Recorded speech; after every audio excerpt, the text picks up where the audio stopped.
semana para meu amigo nantor de Facebook.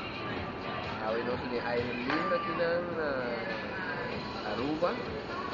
Me quer mandar uma mensagem que vamos dar. É importante usar o resultado de vida em tudo que você ver uma maneira de pensar. É mais importante usar uma sequência. Pensamento depende do primeiro você pensa, então você pensa algo, o pensamento depois de uma emoção. Então emoções, na maioria dos casos, está pondo por prender de uma ação. A ação tem uma resultado. Ou é pergunta me está que tipo de resultado me quer.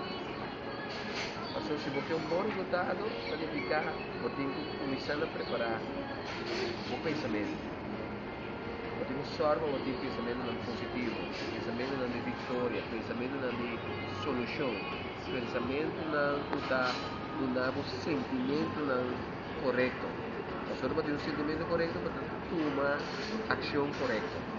Então, para tomar ação correta, você vai o resultado correto. Pois, a vezes, a luna é bom para começar a pensar positivo.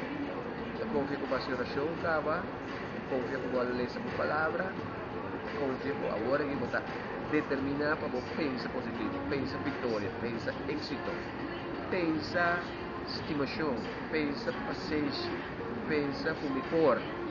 Então, lança dentro o sentimento de estar vitorioso, o sentimento de tu costa para ir no matter what.